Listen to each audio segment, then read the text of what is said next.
कामर अधिकार सुरक्षा पर देशव्यापी मनरेगा वंचा संग्राम आरंभ। यूपीए सरकार द्वारा 2005 मसीह प्रणीत महात्मा गांधी जातीय ग्रामीण रोजगार निश्चित आईन एक अधिकार आधारित आईन जहाँ प्रत्येक ग्रामीण परिवार को मजूरी भित्तिक रोजगार दाबी कर आईनगत अधिकार देता है।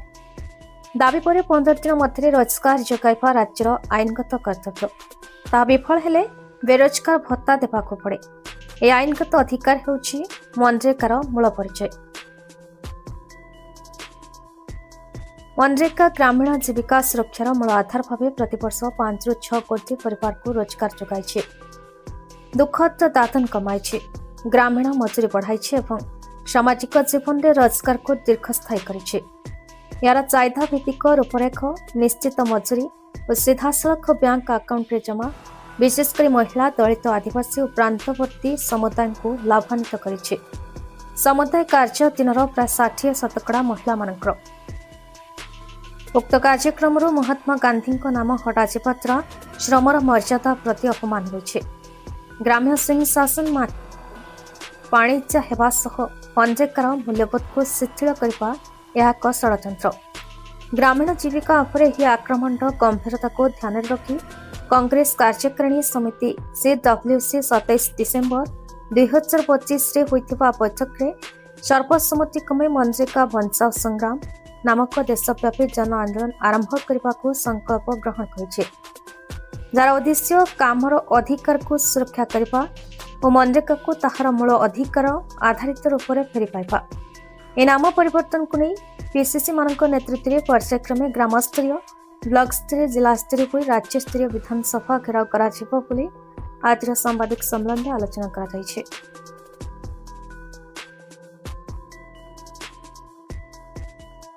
राज्य सब जिले में जो एमजी एनआरजे को जो साधारण गरीब लोक मान जो योजना थिला से योजना को संपूर्ण भाव में वर्तमान केंद्र सरकार मोदी सरकार संपूर्ण भाव में आमर गरीब लोक मान जो योजना को नष्ट करदे खत्म करदे।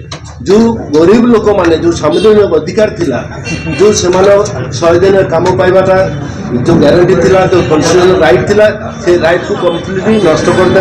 से आज आम सारा राज्य में आम आपण माध्यम लोक पाखे जावा चाहूँ जे आमर जो महात्मा गांधी एनआरजे जो योजना थिला ये नाम को परिवर्तन करदे एवं नाम को परिवर्तन करने सहित काम को से बंद करने जो द्वारा कि प्राय 27 लाख लोक एवं जड़े जदि कम मागे से कम मागिदे तार केवाईसी दरकार। जो केवाईसी करने लेबर कौट केवाईसी करेंगे केमी करेंगे से देखा जाऊँ गोटे 27 लाख लोक ये कम वंचित है। आम प्रतिवाद करने जाऊँ आम आज ये जो राइट टू वर्क एवं राइट टू एजेस जो अधिकार थिला जो अधिकार को संपूर्ण नष्ट कर आम लोक पाखे पहुँचू।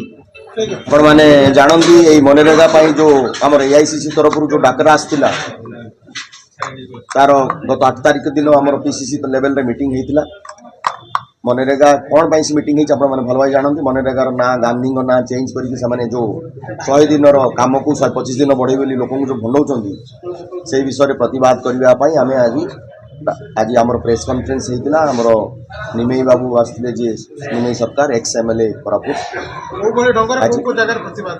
देखो आमर जो प्रोग्राम होती 8 तारिख आम PCC लेवल होता आज प्रेस कॉन्फ्रेंस है काली की जे रकम डायरेक्शन देले आम काली बसबू महात्मा गांधी नईत आंबेडकर स्टेच्यू सामने सारा दिन आम उपवास बसबू तापर 12 तारिख पर 12 तारिख टू 29 तारिख पर्यंत 12 जनवरी टू 29 तारिख जनवरी पर्यंत आम ब्लॉक जिला स्तरीय लेवल रे सब प्रोग्राम प्रतिदिन प्रोग्राम हो।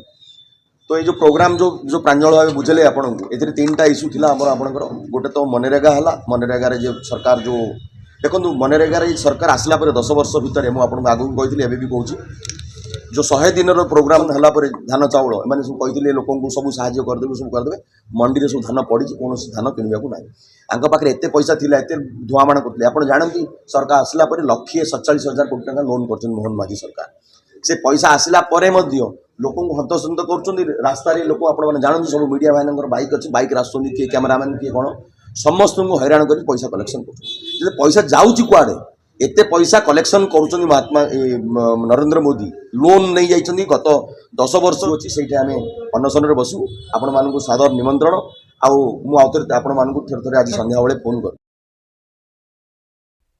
ब्रह्मपुर दयानंद साहू रिपोर्ट बीई न्यूज।